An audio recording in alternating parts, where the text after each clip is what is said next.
ओम नमः सिद्धेभ्यो। नमो नमः सत्हितंकराय वीराय भव्याम्बुजभास्कराय अनंतलोकाय सुरार्चिताय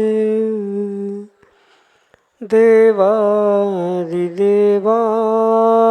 नमो जिनाय देवादिदेवाय नमो जिनाय। पंच परमेष्टि भगवान की परम पूज्य आचार्य भगवंत गुरुवर विशुद्ध सागर जी मुनि महाराज की परम पूज्य मुनि श्री सुप्रभ सागर जी महाराज की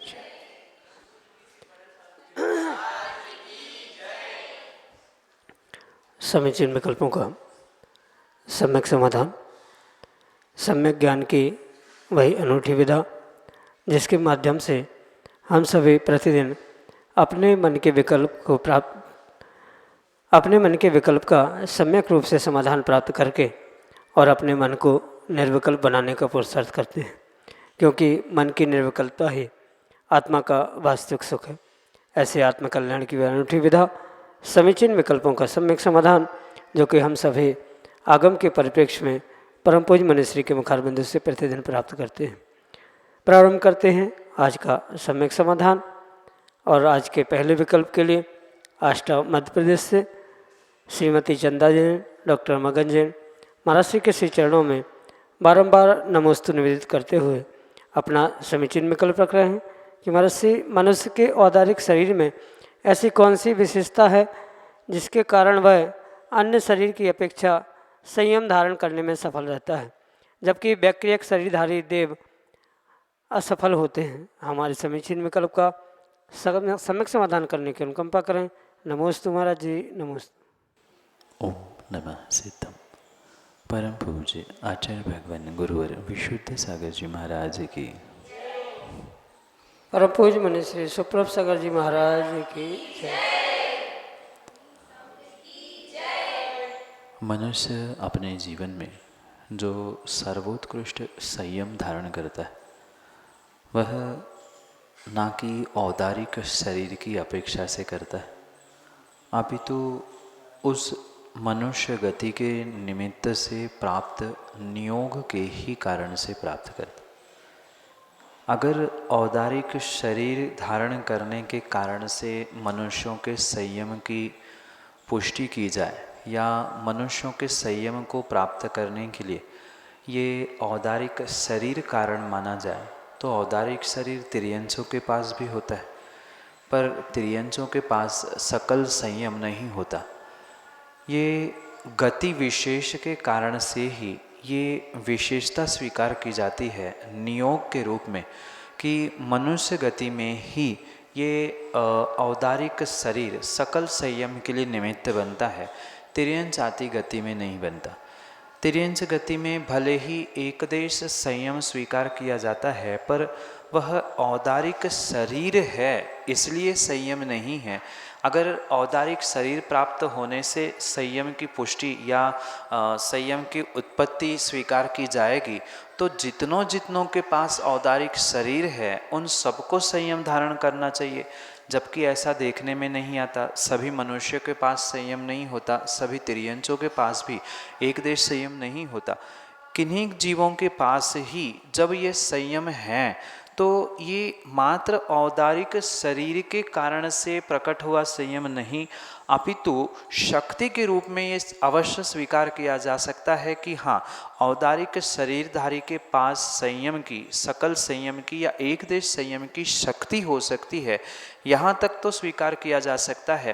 पर संयम धारण करना ये औदारिक शरीर पर डिपेंड नहीं है, अपितु व्यक्ति के उस स्वयं के पुण्य पाप पुरुषार्थ आदि पर ये सब कुछ निर्धारित करता है। पर फिर भी ये अवश्य समझना कि शक्ति की अपेक्षा से अन्य शरीरों की कंपैरिजन में जो ये औदारिक शरीर है उस औदारिक शरीर की रचना इतनी विशेष है, उसका निर्माण, बंधन, संघात आदि स्थूल होने के कारण से ही ये विशेष ऐसा नियोग बनता है कि जो जीव इनको प्राप्त करते हैं, यानी औदारिक शरीर को प्राप्त करते हैं, उनके पास ही संयम धारण करने की शक्ति होती है। वैकृतिक शरीर आदि धारण करने वाले देवों में ये शक्ति ही प्राप्त नहीं होती, भले ही उनके कितने भाव हो, पर वैकृतिक शरीर धारण करने वाले स्वर्गों के देवों में नियम, संयम, व्रत लेने की शक्ति नहीं है। और नरकों में तो कहने की समझने की आवश्यकता ही नहीं है, वहाँ तो संयम नाम की वस्तु उपलब्ध होना ही संभव नहीं है। इसलिए ये नियोग रूप मनुष्यों का भी समझे, और औदारिक शरीर की ऐसी ही ये विशेषता है कि उसमें ही उस शक्ति को उद्घाटित करने की संभावना है, अन्य किसी पर्यायों में नहीं। यही आपके लिए सम्यक समझ। प्राची जैन, पंचशील नगर, भोपाल, मध्य प्रदेश से अगले समीचीन में कल्पना। महाराज जी, मेरा प्रश्न ये है कि कोई व्यक्ति है, वो पहले डेली मंदिर आता था, अभिषेक करता था, पर अब कुछ घटना ऐसी घटी जिस कारण से उनने मंदिर आना ही छोड़ दिया, अब उनका मन नहीं करता आने का। तो क्या करें, कैसे उस व्यक्ति को समझाएं कि वो वापस धर्म से जुड़ जाएं? किसी धार्मिक व्यक्ति को धर्म से दूर होने के बाद पुनः धर्म से जोड़ना थोड़ा कठिन पुरुषार्थ से ही संभव हो सकता है, सामान्य रूप से नहीं। क्योंकि एक अज्ञानी को समझाना बहुत आसान होता है, पर समझदार को समझाना और जो एक बार छूटा है उसे पुनः जोड़ना, ये बहुत कठिन हुआ कर। ये विषय असंभव नहीं है, पर कुछ हद तक कठिन पुरुषार्थ से साध्य भी होने की संभावना। सबसे पहले तो उस व्यक्ति को समझने की आवश्यकता है, जो व्यक्ति पहले धार्मिक था और धर्म से छूट चुका है, धर्म क्रियाओं से दूर हो चुका है, उसको और उसके कारण को समझने की आवश्यकता। मतलब ऐसा क्या घटनाक्रम हुआ जिस कारण से वो धर्म से दूर हुआ है। मंदिर में किसी व्यक्ति विशेष के कारण से या अन्य किसी कारणों से वह धर्म से, धर्म क्रियाओं से दूर हो रहा है, या पर्सनल उसका कुछ अपना व्यक्तिगत इशू बना है, ये समझे बिना उसको ठीक करना या उसे पुनः धर्म से जोड़ना संभव नहीं हो सकता। इसलिए सबसे पहले उस व्यक्ति का कारण समझे, किस कारण से वह व्यक्ति धर्म से दूर हुआ, और हो सके तो उन कारणों को व्यवस्थित करने का प्रयास किया जाए। जैसे कई बार मंदिरों की कुछ व्यवस्था, वेदी आदि की व्यवस्थाओं को विषय को लेकर इशू बन जाते हैं, तो उन इशुओं को कैसे डील किया जा सकता है ये समझा जा सकता है। साथ में उस व्यक्ति को भी समझाया जा सकता है, पर व्यक्ति को समझाने से पहले कारण क्या हुआ था, घटना क्या हुई थी, ये अगर समझ में आएगा तो वह व्यक्ति को समझाना और पुनः धर्म से जोड़ना कथनचित संभव हो सकता है। इसलिए पहले उन कारणों को समझे, फिर कारणों को समझने के बाद अगर वो कारण ट्रीट करने योग्य है, हैंडल करने योग्य, ठीक करने योग्य है, तो पहले उसे ठीक करने का प्रयास करें। और नहीं हो पा रहा है तो पुनः उस व्यक्ति के पास पहुंचकर उसका स्थितिकरण करने की आवश्यकता है।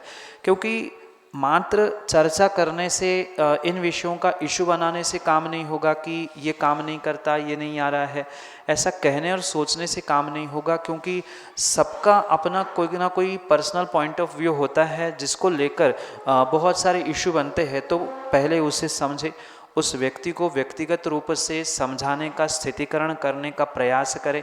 किसी अमुक व्यक्ति या किसी घटनाक्रम के कारण से अगर हम देवशास्त्र गुरु से दूर हो रहे हैं तो किसी दूसरे व्यक्ति का नुकसान घाटा नहीं है, अपितु मेरा या आपका ही होने वाला है। ये उनको पुनः पुनः समझाने का प्रयास करें। और बहुत अच्छी बात है कि अगर आप समझा नहीं पा रहे हैं तो किसी उसके मित्र के माध्यम से या किसी उसके इष्ट के माध्यम से, जैसे कोई उनके इष्ट गुरु है या कोई उसका बहुत अच्छा फ्रेंड है, तो उसके द्वारा उस व्यक्ति को समझाने का प्रयास किया जाए तो हो सकता है वो आपकी बात सुनने की अपेक्षा से उनकी बात बहुत जल्दी समझ सकता है। इसलिए सीधे उनसे बात करने की अपेक्षा से उनके मित्रों के माध्यम से या उनके कोई खास व्यक्ति के माध्यम से, उसके कोई इष्ट गुरु आदि के माध्यम से अगर उसको समाचार दिया जाए, उनका स्थितिकरण किया जाए, तो पूर्ण संभावना है कि वह पुनः धर्म से जुड़ सकता है। पर चाहे अगर वो छोटा व्यक्ति हो या बड़ा व्यक्ति हो, कोई भी हो सकता है, उसके प्रति उस व्यक्ति की इमेज को, मतलब उसकी अवस्था विशेष को देखकर ही बात करना होगा। अगर आप छोटे को भी समझाना चाहते हैं, बड़े अपने आप को बड़ा मानकर बहुत गर्वीली भाषा में या डांट कर समझाने का प्रयास करो, वे कभी धर्म से जुड़ने वाले नहीं हैं। बड़ों को भी समझाते हुए बहुत ज्ञान दे के समझाने का प्रयास करोगे तो वे उल्टी कहेंगे हमें ज्ञान दे रहे हैं, हमने ही सिखाया। तो ये समझे परिस्थिति क्या है, और परिस्थिति को समझकर अगर हम डायरेक्ट नहीं कह पा रहे हैं तो किसी के थ्रू ऐसा समाचार, ऐसी कंडीशन क्रिएट की जाए कि जिसके माध्यम से वो पुनः धर्म से जुड़ने का प्रयास करे। यही आपके लिए सम्यक समाधान। कशिश जैन, पंचशील नगर, भोपाल, मध्य प्रदेश से अगले समीचीन विकल्प। हेलो, नमोस्तु महाराज जी। मेरा प्रश्न है कि आचार्य भगवान ने समय सार जी ग्रंथ में पंच परमेष्टि के अभयदान बताया है, तो अरिहंत परमेष्टि और 3 अन्य परमेष्टियों में तो घटित हो जाता है, परंतु सिद्ध परमेष्टि में अभयदान कैसे घटित होगा? और अरिहंत परमेष्टि में समर्षण आदि के माध्यम से घटित हो जाता है, पर सिद्ध परमेष्टि का समझ नहीं आता मेरे जी। नमस्ते। पहली बात तो ये समझे कि कोई भी तत्व का निर्णय करने के लिए जो हमारा अनेकांतवाद है, स्यादवाद है, उसे बहुत विवेकपूर्वक श्रद्धा से समझने की आवश्यकता। जो अभयदान का विषय है, अगर अभयदान स्वीकार किया जा रहा है पांचों परमेष्ठि में, तो अनेकांत के दृष्टि से स्यादवाद कथन से उसमें कोई दोष नहीं है। पर जैसे साधु परमेष्ठि में, आचार उपाध्याय परमेष्ठि में अभयदान घटित होता है, वैसा अरिहंतों में नहीं हो सकता, और जैसा अरिहंतों में होता है वैसा सिद्धों में भी नहीं हो सकता। अगर हम कर्मों की अपेक्षा से बात करें कि दानांतराय कर्म के क्षयोक्षम से, क्षय से इन सभी को अभयदान प्रकट होता है। क्षयोक्षम से 3 परमेष्ठि को और क्षय से 1 परमेष्ठि को। पर ये कर्मों के साथ होने से, संसारी होने से उनके साथ ये व्यवस्था घटित होती है। पर सिद्धों के पास तो कोई कर्म बचे ही नहीं हैं। उनके पास वह कर्मों के निमित्त से होने वाले कोई भी भाव, क्षायिक भाव भी वहाँ मात्र कहने के लिए है। वास्तविकता में जो भाव सिद्धों के हैं वह परम पारिणामिक भाव बचे, अन्य भाव उनके पास सत्ता में भी नहीं है। इसलिए वास्तविकता में देखा जाए तो सिद्धों के पास अभयदान कर्मों की अपेक्षा से, क्षय क्षयोक्षम की अपेक्षा से नहीं है। पर जब आचार्य भगवंतों ने पांचों परमेष्ठि में उन क्षायिक दान को घटित किया है या अभय दान को घटित किया है, वहाँ जो आगम का उपचार कथन है उसे समझने की आवश्यकता है। क्योंकि नए विवक्षा के अभाव में कोई भी कथन सत्य प्ररूपित नहीं किया जा सकता या सत्य रूप से स्वीकार भी नहीं किया जा सकता।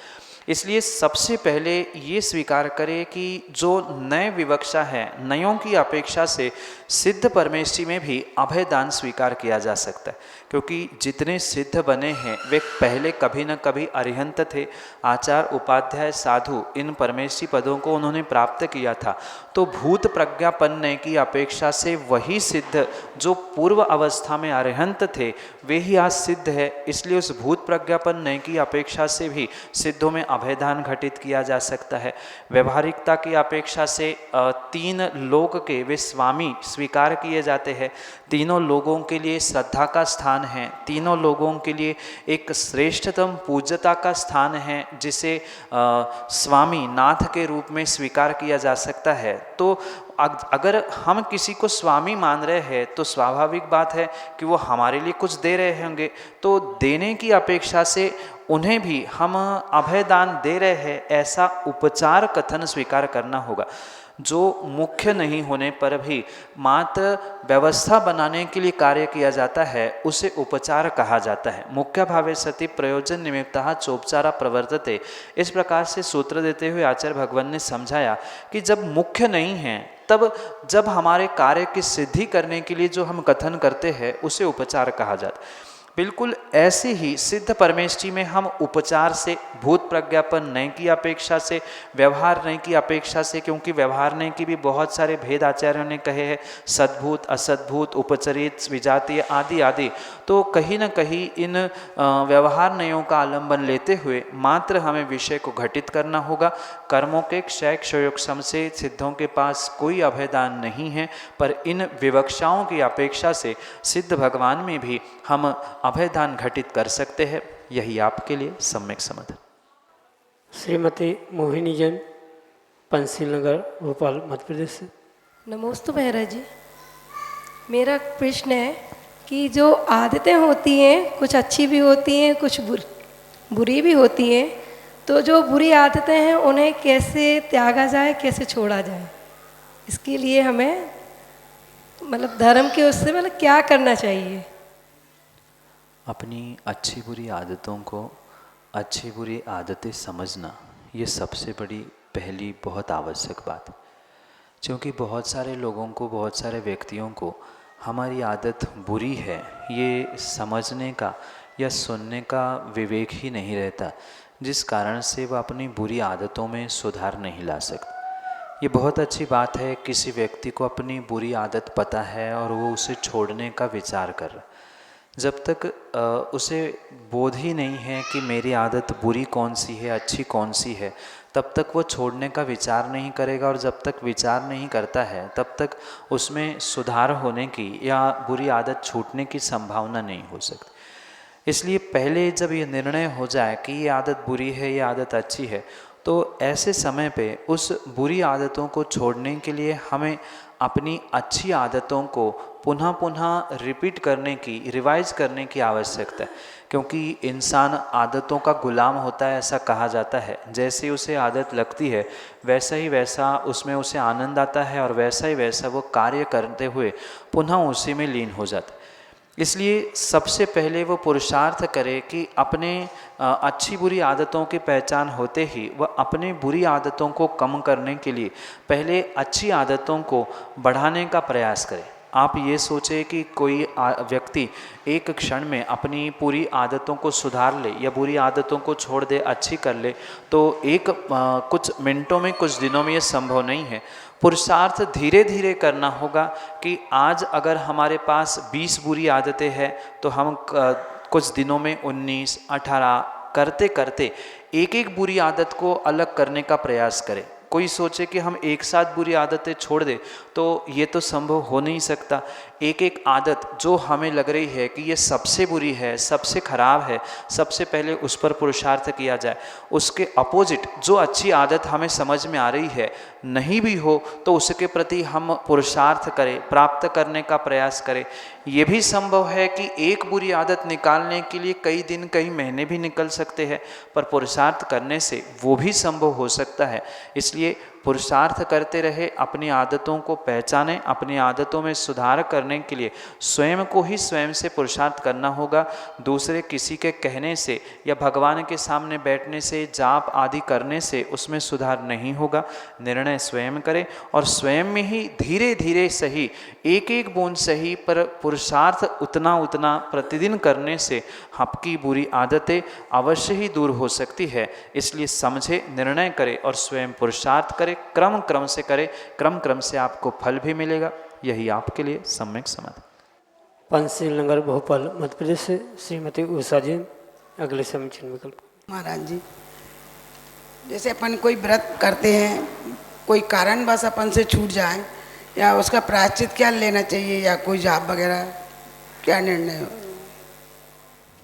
माँ, किसी व्रत नियम संकल्प में दोष लगता है, अतिचार लगता है, तो पहली बात तो जिनसे आपने व्रत नियम आदि लिए हैं उनके पास जाकर ही उसका व्यक्तिगत रूप से प्रायश्चित होता है। प्रायश्चित कभी भी सामूहिक रूप से नहीं होता और आधी अधूरी बात करके भी प्रायश्चित नहीं होता। कब व्रत लिया, किससे व्रत लिया, कैसा व्रत था, कैसे उसमें अतिचार लगा, क्यों अतिचार लगा, इन सभी बातों को जब तक व्यक्तिगत रूप से, मतलब मात्र गुरु और आप ऐसे ही स्थान पर उसको प्राप्त करने की आवश्यकता है। सामूहिक रूप से कभी भी अपने अतिचार अनाचार दोषों का व्याख्यान नहीं करना चाहिए और सामूहिक रूप से कभी प्रायश्चित भी ग्रहण नहीं करना चाहिए। व्यक्तिगत रूप से पुरुषार्थ पहला यही होना चाहिए कि जिन गुरु से आपने व्रत या नियम आदि लिए हैं उनके ही पास पहुंचकर उसके लिए प्रायश्चित ग्रहण करें। कचित कदाचित वह प्राप्त नहीं हैं तो अन्य जिनको आपने गुरु बनाया है ऐसे गुरुओं के पास पहुंचकर व्यक्तिगत रूप से ही पूर्ण आलोचना करनी होगी कि इस प्रकार से ये दोष इस कारण से घटित हुए थे, तभी उसके लिए आपको व्यवस्थित प्रायश्चित मिल सकता है। और गुरु भगवंतों से ही प्रायश्चित लिया हुआ ही आपके पापों का आपके दोषों का प्रक्षालन करने के लिए निमित्त बन सकता है। सामान्य रूप से किसी से भी प्रायश्चित लेना ये उचित नहीं है और सामूहिक रूप से भी प्रायश्चित लेना ये उचित नहीं है। यही आपके लिए सम्यक समझ।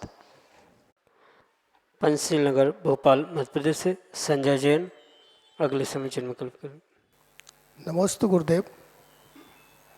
गुरुदेव, लगभग 5 वर्ष पूर्व मुनिराज के दर्शन करने गए, तब एक मन में किसी वस्तु पाने की अभिलाषा हुई और गुरु से कहा, तो गुरु ने कहा कि पुण्य बढ़ाइए। तो पुण्य बढ़ाने के मैंने पूरे प्रयास किए और आज भी प्रयास हूँ, और उन प्रयासों में मुझे अन्य वस्तुएं तो मिल रही हैं और जो मैंने मांगा था उससे ज़्यादा मिल रही हैं, परंतु वो वस्तु नहीं मिल रही गुरुदेव, जिसके लिए मैंने पुण्य बढ़ाने का कार्य प्रारंभ किया। गुरुदेव, प्रश्न ये है कि वो वस्तु मतलब कहाँ मुझसे पुण्य बढ़ाने में चूक हो रही है कि वो वस्तु मुझे प्राप्त नहीं हो रही है। नमस्ते गुरुदेव। सबसे पहले तो ये बात समझे कि पुण्य एक प्रकार का नहीं होता, पुण्य अनेक प्रकार का होता है। किस कार्य की सिद्धि के लिए किस प्रकार का पुण्य चाहिए, ये उस कार्य के निमित्त से ही समझा जा सकता है। अनेक प्रकार के पुण्य अनेक प्रकार के भिन्न भिन्न कार्यों की सिद्धि के लिए हो सकते।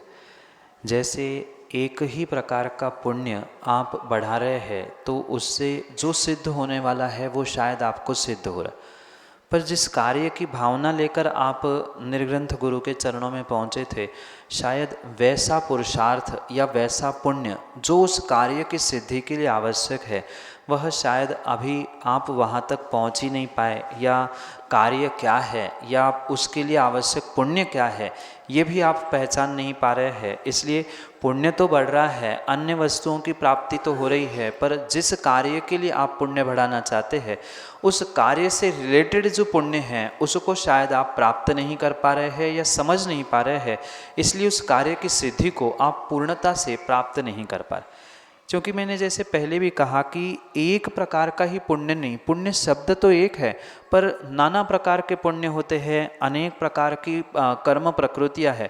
उनमें से जो विशेष विशेष शुभ प्रकृतियां हैं उन शुभ को पुण्य कहा, पर उसका किस प्रकार से प्रयोग करना ये उस कार्य की सिद्धि पर अवलंबित होता है। जैसे दवाइयाँ तो सीमित ही होती है, पर दवाइयों का कॉम्बिनेशन बदलने से वह रिजल्ट भिन्न भिन्न देते हैं। बिल्कुल ऐसा ही यहाँ पर भी हमें धर्म कार्यों में समझने की आवश्यकता है कि ये कर्म प्रकृतियाँ जो पुण्य पाप रूप है वह फल तो पुण्य पाप रूप ही देगी, उसमें कोई शंका नहीं है, पर उसका परसेंटेज कितना होना चाहिए, किसके साथ क्या कॉम्बिनेशन होना चाहिए, क्या करना चाहिए क्या नहीं करना चाहिए, ये उस कार्य पर डिपेंड करता है।